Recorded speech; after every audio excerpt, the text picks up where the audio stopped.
Immigration has divided America for generations. Some believe strict immigration enforcement is simply about protecting borders, national security, and the rule of law.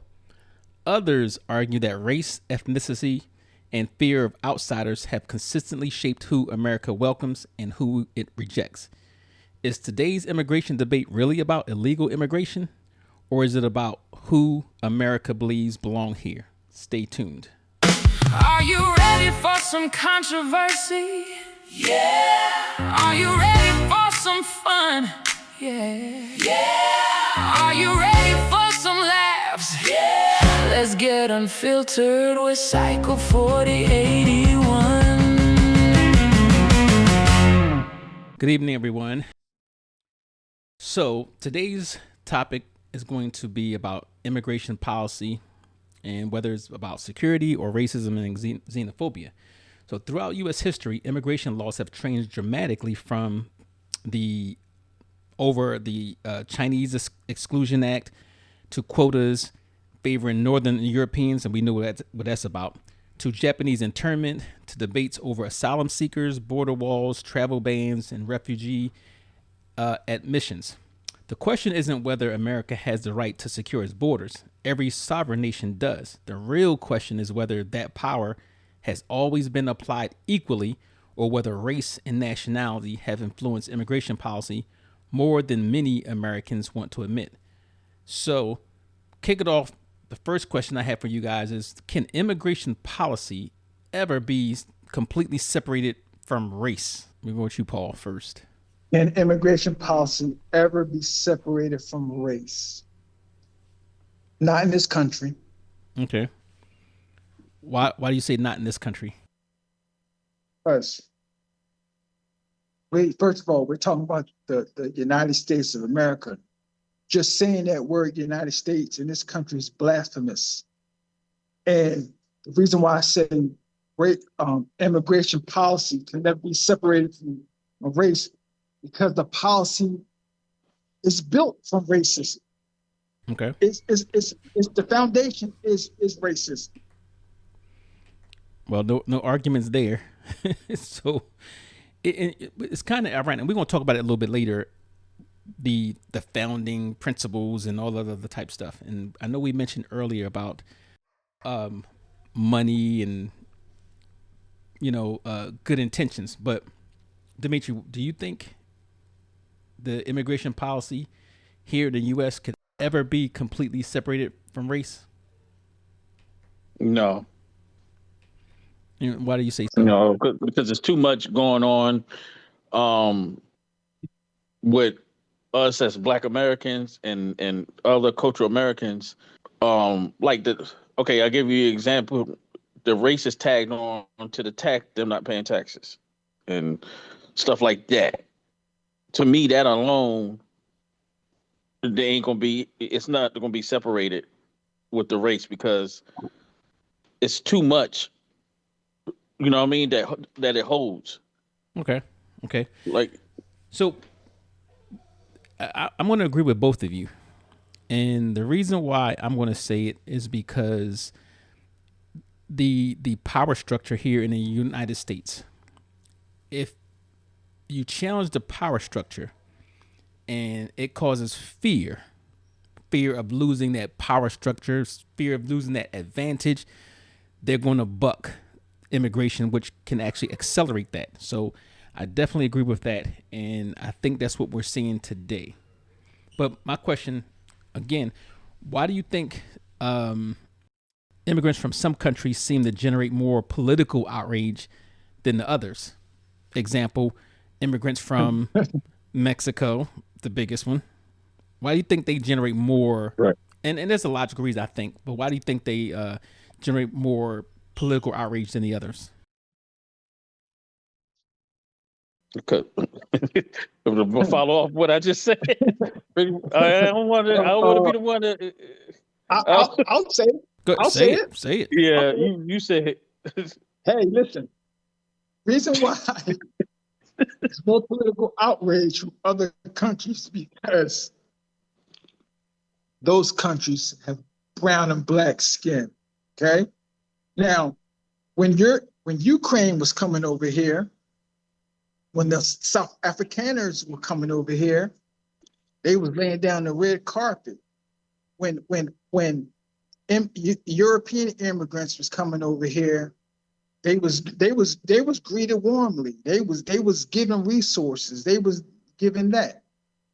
When immigrants from Haiti, Cuba, Mexico, all the African nations came over here, just like Dimitri said, the narrative was changed. They're freeloaders. They're taking jobs away. They're eating your cats and dogs. They're eating your cats and dogs. They say the Somalis was scamming. They were scamming. The biggest scammers of the EBT system is white people, specifically white women. So, but once again, we are living in this place called the United States of America, where, just like you said, if there's any remote example or notion that they are losing advantage, they blame the Black and brown person, and they change the narrative to label them as less than, where they praise the white skinned immigrant as adding to the society, when it's the Black and brown person. The narrative is they're taking away from the country. Now, let me preface everything I'm saying is this.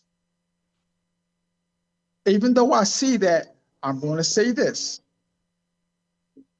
Even with all that being said, they never support Black American causes. But when they're in distress, when they have a problem, when they're getting detained, when ICE is running up in their house, now they want Black Americans to come to their support defense. them. They want them to run on the sidelines and hold picket when ICE is gunning them down, stuff like that. So even though I know that this immigration is all about racism, at some point in time, sometimes I say, but they bring it upon themselves because of who they align with and who they fail to unify with. That's my TED talk. Like even with the say this, even with the Black Lives Matter, nobody was trying to support that but us. So you know, I know this is kind of different from far as like the other stuff, but I'm saying like what he just said, like go back to what he just said, like we didn't get no support with certain movements, but when like the reparation and all that stuff and the things going on with them, they went outside, you know, on the election.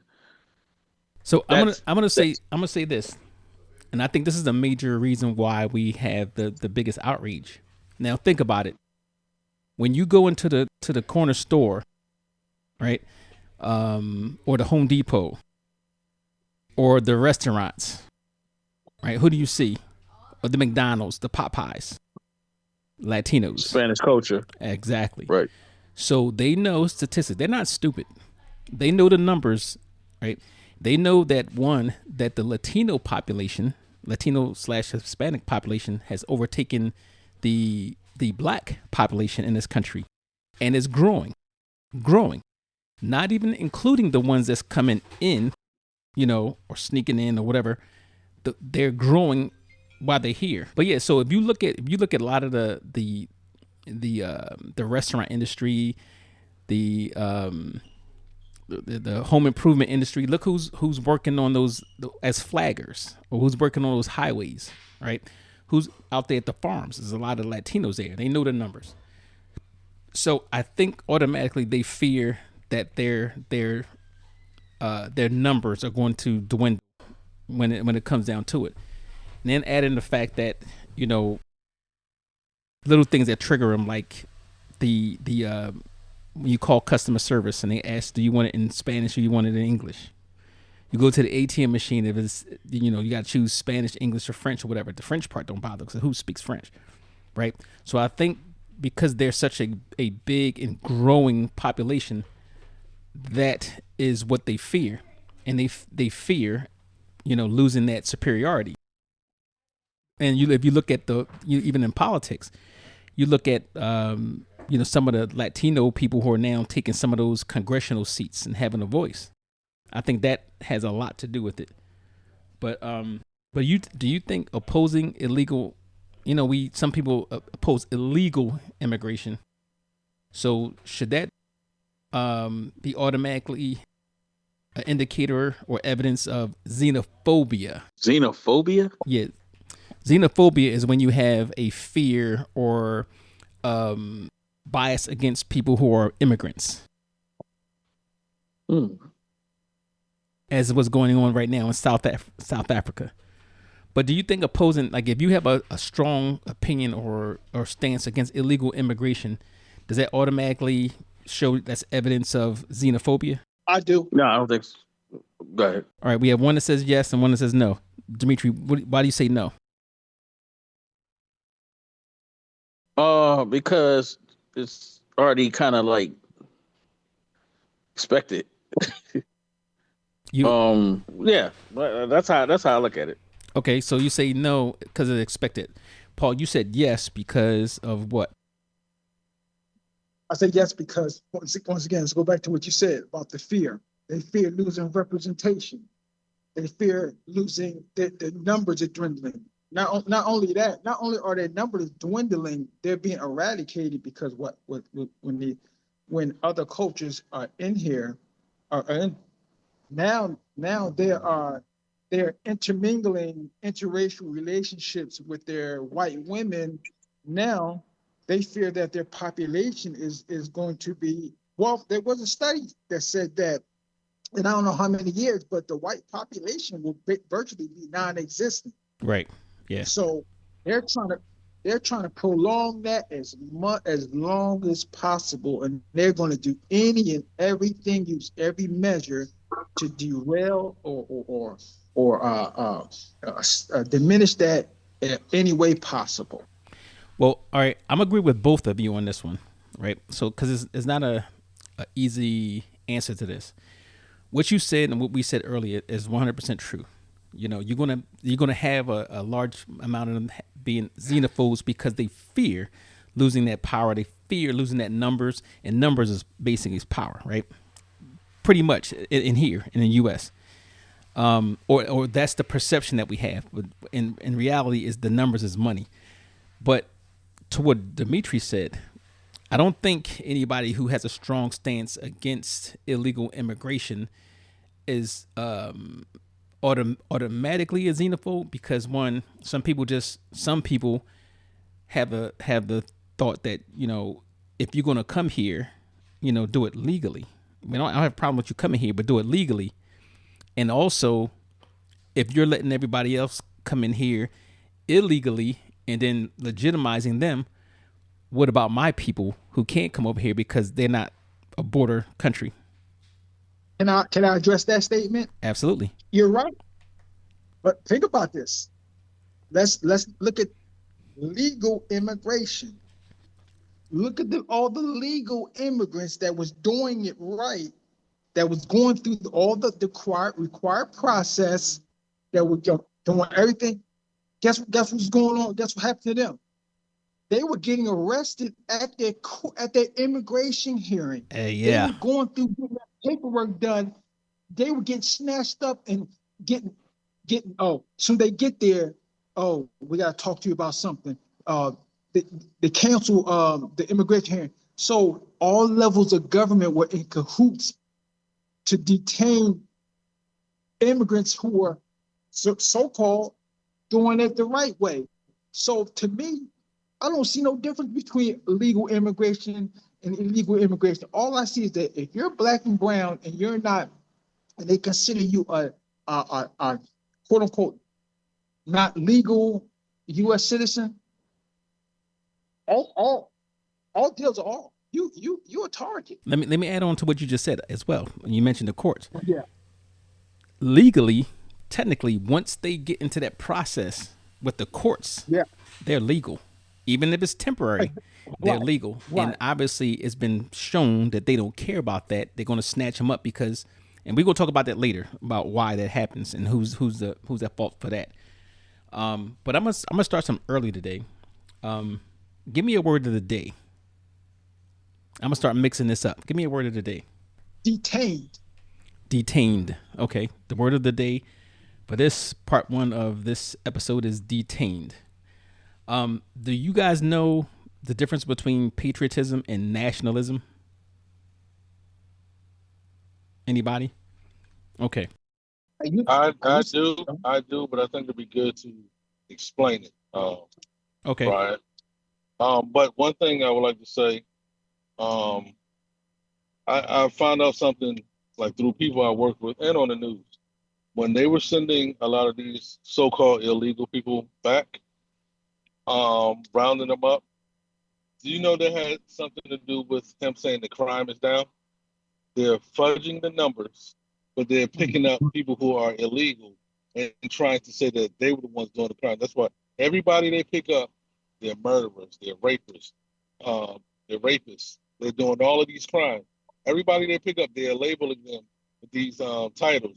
And then they try to say this is the safest this country has been since 1900. And they put out these the weekend warriors Right. to walk the subways and the federal buildings to make it look like they're bringing crime down. Right. Crime is the same, if not a little bit higher. Mm-hmm. But they're trying to that's an excuse to send them back and to fudge the numbers. Put the crime on the legal people that are going back and grabbing the wrong people, and to say that they're, label them the wrong way. That goes hand in hand. And they talked about it on the news, but there were some people at my job was talking about it too, saying how, they all coincide. They're just all around crooked, this whole cabinet. Well, I'm gonna tell you some of the things that they'll say that I've seen on debates and social media and stuff like that. Right, when it comes to that, because originally, what was the focus? We're not talking about pre-Trump. We're talking about during Trump when he came in there and they wanted to ramp up he had this huge number that they wanted to give for deportation, right? So he said, well, we're gonna go and get the murderers, the rapists, all the criminals. We're gonna go with them first, blah blah blah, because they know statistically it was impossible for them to go get everybody who is illegal, quote unquote, in this country. So that was the thing, just to calm people down, say, oh, we have a right to this. We're gonna get those out because we're gonna try to make you safe. So here's their argument. They said, well, if you're in this country illegally, you committed a crime. If you came across this border without permission, or you stayed longer than you're supposed to, you committed a crime, right? So like Mark said, the numbers game and the wordplay, right? But we know what it is. So the reason why I'm gonna ask you this question about if you know the difference between patriotism and nationalism, because a lot of times there's a stigma to that. We love being patriots, right? We love being patriots. But then when you say nationalism, there's a stigma to that. So I'm gonna tell you the difference. And I'm reading this I did a little research, whatever. So patriotism is a feeling of attachment and devotion to one's country, rooted in shared values, civic responsibility, and the desire to improve the nation. It encourages citizens to celebrate national achievements, respect cultural heritage, and critically engage with societal issues to strengthen the country without comparing it to others. Patriots embrace diversity, uphold democratic principles, and see criticism as a tool for improvement. That was my argument with some of my former co-workers, right? Nationalism, in contrast, is a political ideology that prioritizes the nation above all else, often emphasizing cultural unity, historical identity, and language. Not a problem. That's not a big problem. But here, let me go on. It can foster a sense of superiority over other nations. That's the problematic part.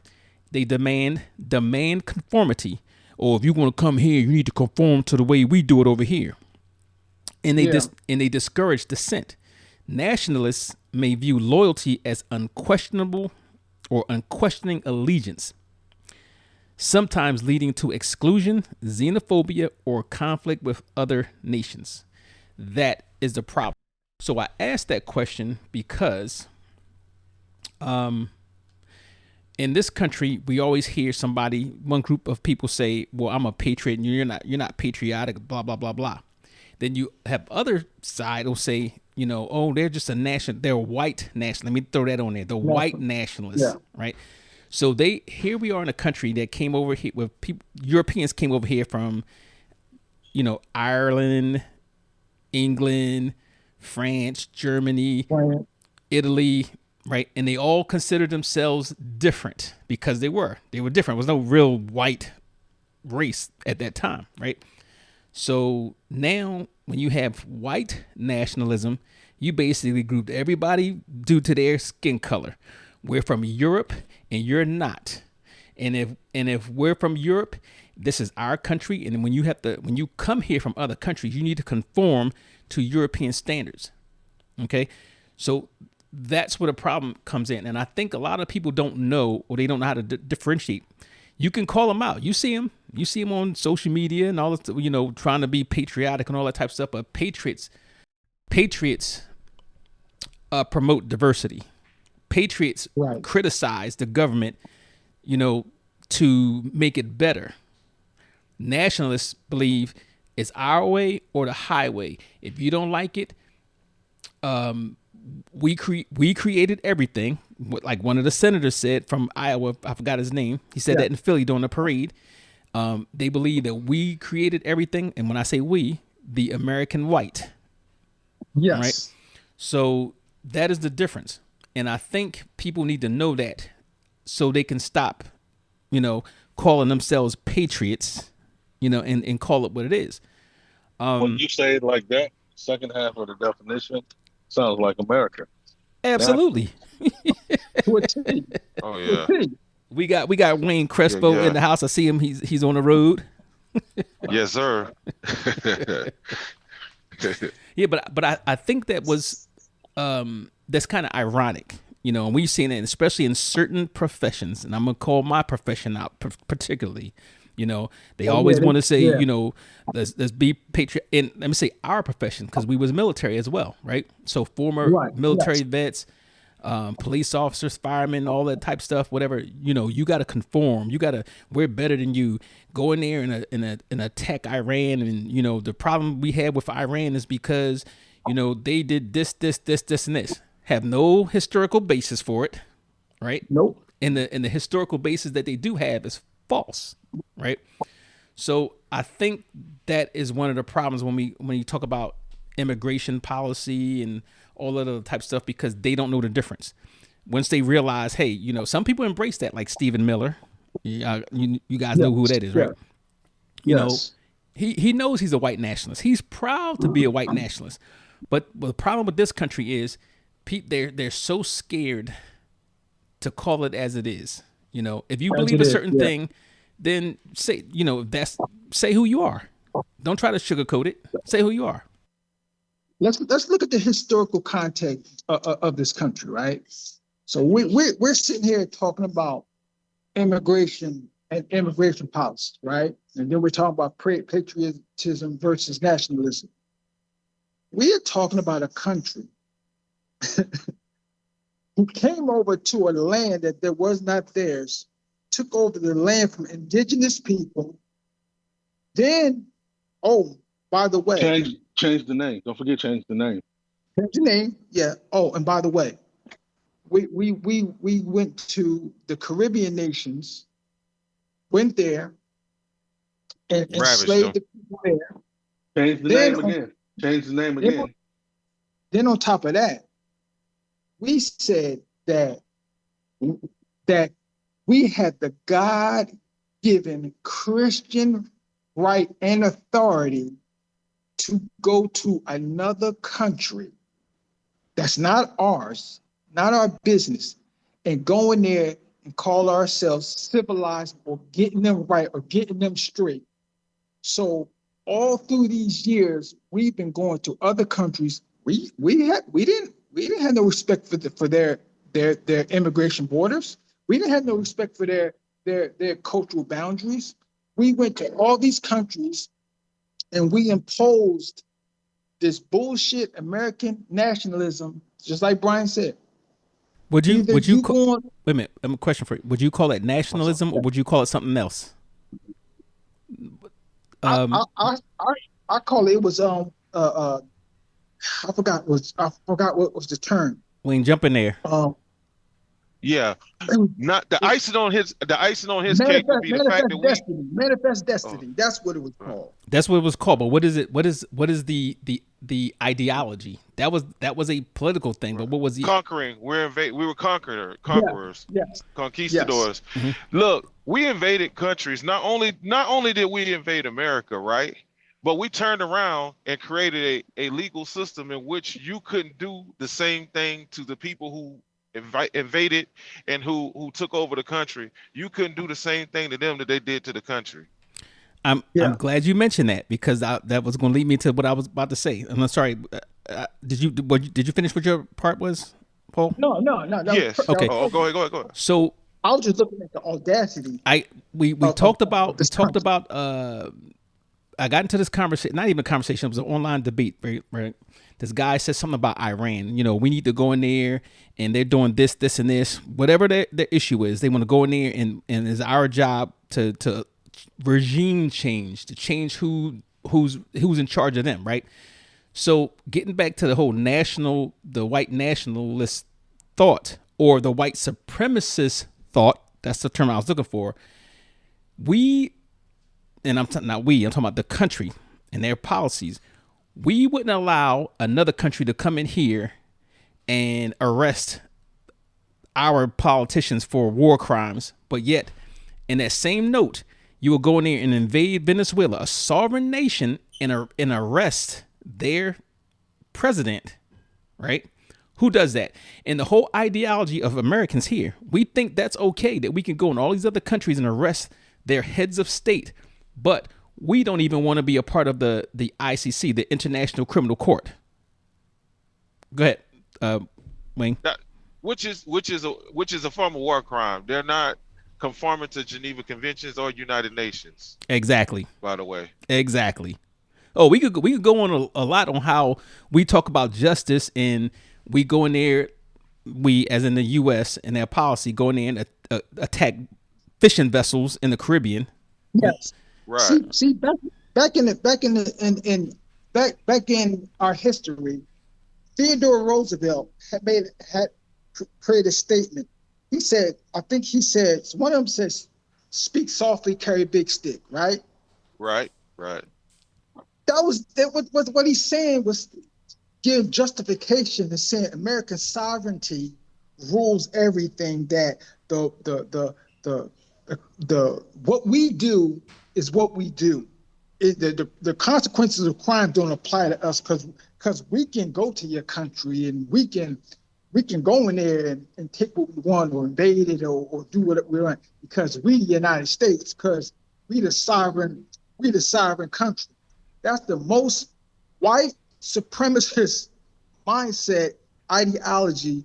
That's where it really started taking off when he pushed that ideology that America, and when I say America, I'm not talking about America, the melting pot. I'm talking about the government.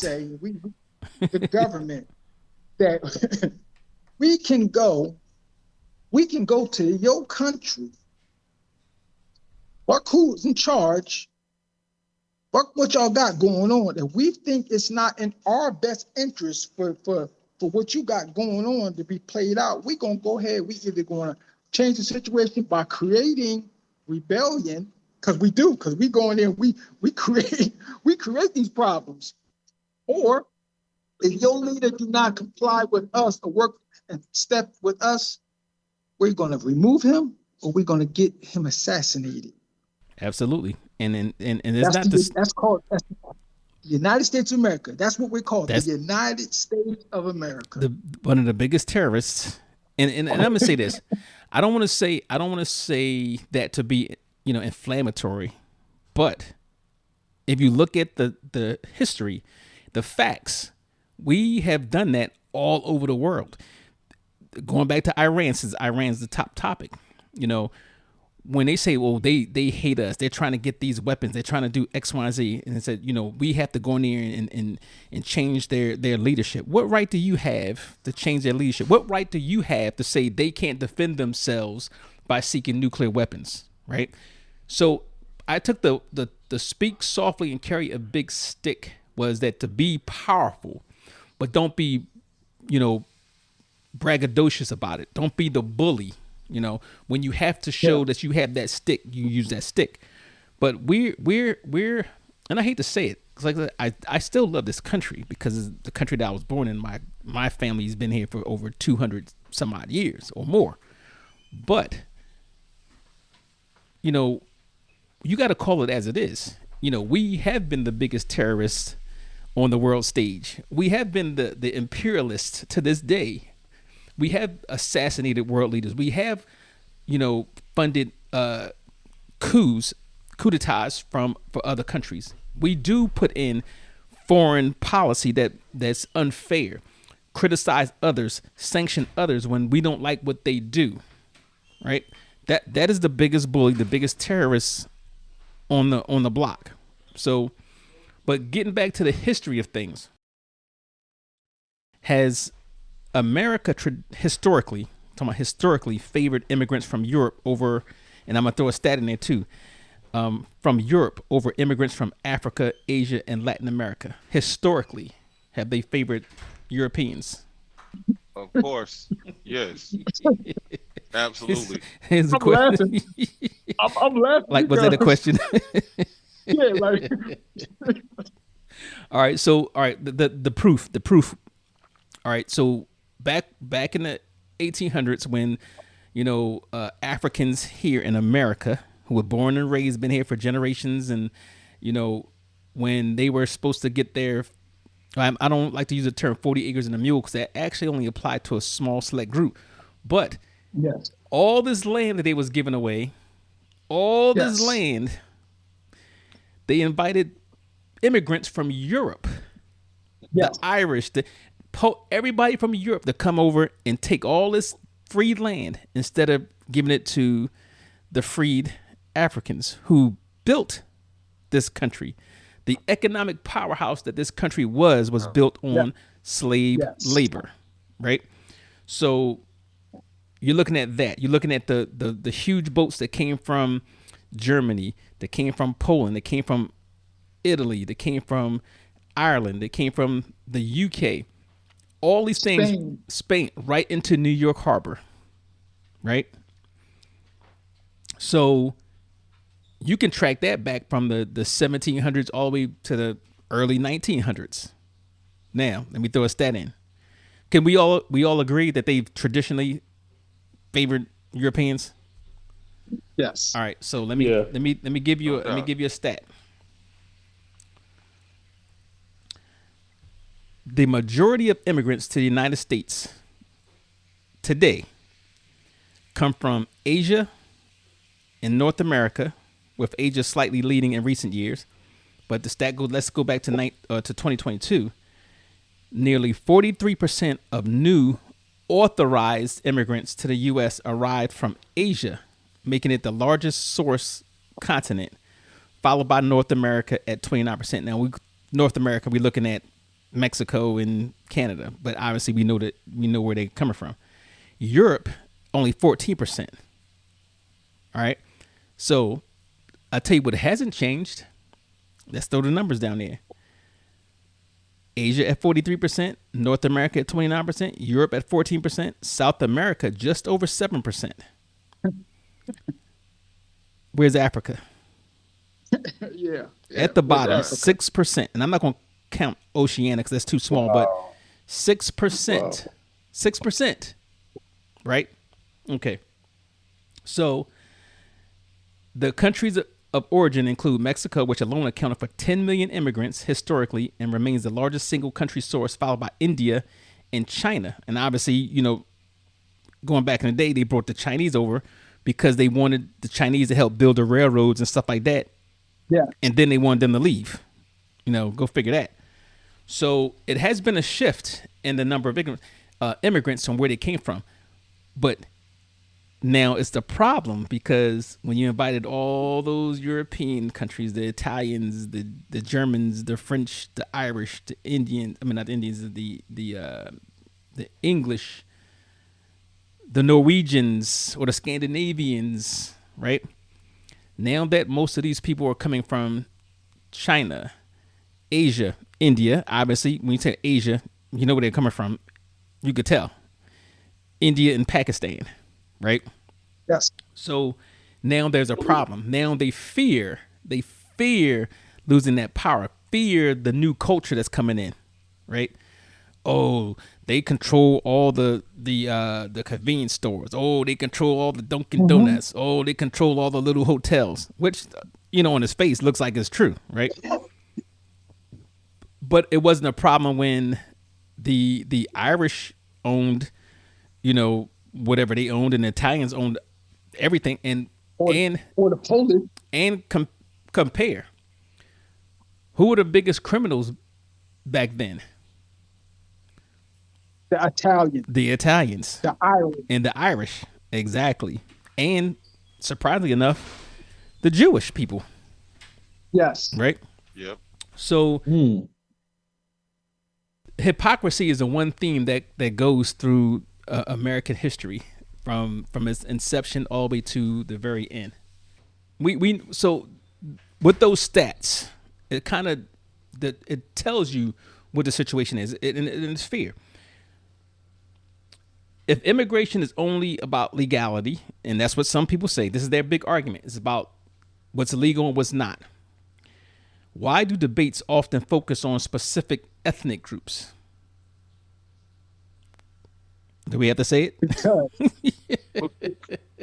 you already know. Wait, repeat the question. Repeat the question again.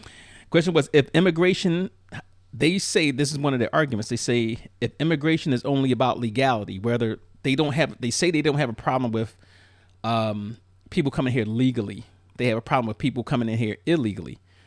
So why do the debates often focus on specific ethnic groups?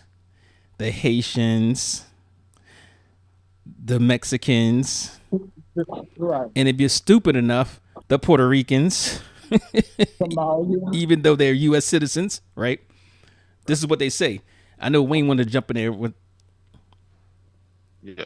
Well, basically, they feel like it's a shift in power, but to go deeper into that question, a lot of it is based around political ideology. They feel as though these people come and get citizenship, and they would take the usual the WASP out of the political power. They would take the political power out of their hands. And that's what's been happening, and they don't like it. Right. Exactly. Also, which is reason. Hold on, real quick to end it, to land my plane. Which is the reason why they just gerrymandered the new voting districts. They redid all the voting districts. In a whole huge violation of the Voting Rights Act. They basically gutted it. Correct. And intentional. Like they made no mistake. That's the difference between the past and now. Of course they did it intentionally and out in the open. Early U.S. history, mid history, they kind of implemented stuff, reconstruction, the whole nine. Now they're back to, guess what? We got a stacked Supreme Court, and they're letting us do whatever we want, and we're going to do it because we can do it. So look, if I'm from Florida, if South Florida, they knew that this would be a problem. The reason why they concentrate on immigration so much is because the immigrants that came in, they didn't just stay in one concentrated area. They spread it out. So they didn't have enough time to catch up with them by rigging the voting areas and changing up the voting areas. By the time they tried to catch up, the Cubans that came from the islands had already spread it out. They had already been anchored in the different communities, and it affected a huge. So if you notice, Martinez, that was in the era when Martinez and all those came along as governor in Florida. It was a huge change in the way they voted in the South, especially in Florida. And it was ironic though. speaking of Florida, right? For some odd reason, the Cubans seem to not think they're in that same boat of y'all need to get out until Not at until all. until Not at recently. Until recently, we love you, Mr. Trump. We love Right. you. Right. Right. We will vote, voted down no Trump. Yeah. As soon as he got in the office, it wasn't no more singing. Yeah. No more remixes. The Venezuelans, yes. So, Yes. all right. Question for you. Now, this is more like politics. This is an opinion based anything, whatever, right? Are politicians exploiting immigration fears to win elections? Absolutely. Of course. Of course. Yeah, I must agree They with cater that. to immigrants during the elections, and they overlook them right after. Absolutely. Shortly after. Absolutely. But to Leonard's to what he just said, I think they're so wide open now and so blatantly outright disrespectful now that they're not even doing that anymore. They're not even Right. catering to you anymore. Right. Which no. is They're just gonna change the rules of the game, which is what he was just talking about. right. The voting rights and the voting laws. They're gonna change the rules of the game and make it so, basically change the language of it. In They'll so just many words, so that disenfranchise you. there you go. Yeah. So you can't even, you have no place here, really. So when you talk about the politicians, right? They'll go in there and it's because they still have to account for you when it comes to the governorship, which is different because the governorship is a popular vote and for the whole state. So they will feed you little crumbs on there to get you to think that you're not going to be in that boat getting sent back, right? But again, like you said, as soon as the election's over, guess what? They let you know you're in that boat. Your name is that boat get real big. big and heavy. Exactly. Oh yeah. Yeah, what they do is they target you as to make you feel comfortable. Hey, we're only going after like the criminals and the bad guys and things like that. Soon as they get their vote, You become the categorize criminal. y'all all one and the same. They'll make you the bad guy now. You'll turn into the face of the bad guy. Oh, absolutely. And that's how they do it. That is the strategy. Yeah, and then one other thing I wanted to piggyback off of when we were talking about the difference between who they target. If it was legal about legality, why are we talking about race? Because look at who's driving these immigration policies. It is white Christian nationalists who believe in yes, and they feel like now when you bring in other cultures or bring in other immigrants, they fear the dilution of the American white family structure. Now, you know what I'm saying without saying it. Listen, I'm just saying. Our black culture is their numbers are dwindling. Yeah, but if you look at natural causes. That's why. Go ahead, Paul. My bad. If you look at everything on TV, look at entertainment, look at sports, look at just general fashion, right? Nothing is not influenced by black culture. So when you see black culture, you oh man, that's cool. That's this, that. Look at these black people bodies, and they're so physical, strong, overpowering, things like that. Listen, they fear, just like Leonard said, we all know that their numbers are dwindling. But this dwindling is being diluted because those, I'm gonna call it white women, they want brothers. And the brothers is they having kids with these white women, and the white population is being eliminated. And that's where these laws come in. about the Yes. abortion, about the amount of Yes. kids you should be able to have, Mm. and the right of treatment that you're gonna get with some of these Exactly. like snaps and stuff like that. A lot of this stuff is to preserve. They're trying to preserve their life. That's it. That's Yes. Yo, it. And their status. Go ahead, Wayne. also, the number one reason hip hop has been targeted, they want youth to be out in the front, is because hip hop was the guiding force in music and entertainment and sports, were the guiding forces of our culture.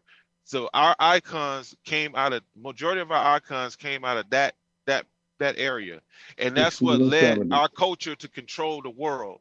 They Yep. shut down Kaepernick and they silenced him. Hip hop has been ran by kids. They don't even want adults. They no longer do we have the Public Enemies, the X-Clans, the Native Tongues, Right. and people like Yes. that. That's That's a good over. point. They gave them 360 deals and got rid of them. Now they get the kids 360 deals to sell drugs, sex, and violence. Okay. But you know what else Then they doing? also, hold on. Also, on top of that, they push the older guys that they do push to the forefront. I'm not gonna say any names. Selling out Jay-Z? Yankee Stadium. Those are the Yes, guys that Jay-Z. sell out the culture. Those are guys who sell out the culture. That's the guys who they want to the forefront. By taking out, and then in the movie industry, they don't even use black men from America anymore. Long gone the Denzel Washingtons, Yeah. long Yes. gone the Samuel They're from Jacksons. England. They got guys from England that look like us, that don't even sound like us when they regularly talk. They use a black voice when they're doing Yes. a movie, but when you hear them do an interview outside of a movie, they sound like Mr. Pibb or somebody from over there in England. But you know what? Hold on. Hey, I didn't know who you talk about. another thing they do too, that you almost touched on. Remember you said the 360 deals and they get them out of there? Another Yeah. thing they do too is they get the young ones who are talented, don't even understand how much talent they have or how much of a voice they have. They give them these deals, they put insurance policies on them and let them kill Right. themselves. Exactly. We don't talk about that. But then you got some who, Lil Baby, Lizzo, when they get older and they start realizing how powerful they are. Lizzo's the wrong example, but Lil Baby, 21 Savage, when they get older, start realizing how powerful they are, and they're not signing these things. They get their own record labels and start changing up what they're saying in the rap. They find ways or reasons to cancel them. Let you know that yeah. 21 Savage is not really from here. He came here The as a Baby. 6-year-old from England. The baby. The They Baby. bring up his past. He was gambling. He was a drug dealer and all this other stuff. They try to dirty their name when they're not doing, their bidding. Oh, Well, yeah. if you look Oh, at yeah. it, you look at all aspects of black culture and influence. Not only are they trying to change it, they're trying to erase it and take it over. And it start with the schools. They don't want to teach black history. That's the first thing. So you don't know your history. You don't know what you've accomplished. You don't know what you can accomplish, right? So the default is always everything great was created by the white man. And like I said, I'm going to say this because there was that politician that said it right out of his mouth, right on TV at a parade. He had a moment of honesty and said, "We create everything. Everything in this nation is good. When you guys touch it, basically goes to, whatever." So, but you guys stay tuned for part 2 of Is U.S. Immigration Policy About Security or Racism and Xenophobia? Make sure you subscribe to Unfiltered with Psycho 4081. Listen to the full episode and join the debate. Visit psycho4081.com to subscribe. Check out our blogs. Vote in our audience poll. So that every blog has not everyone, but most of the blogs have a poll at the end. And send us your take on the subject matter. The most thought-provoking responses can be featured in future episodes. And I do have a poll out there on WhatsApp. So when we get to episode 3, I'm going to bring up that poll and then discuss the poll and why people feel a certain way. So stay tuned for part 2. Thank y'all for tuning into another episode of Unfiltered with Psycho 4081. Big respect to our guests for keeping it real, and love to every listener rocking with us week after week. This conversation ain't over yet. Stay locked in for the next episode coming soon.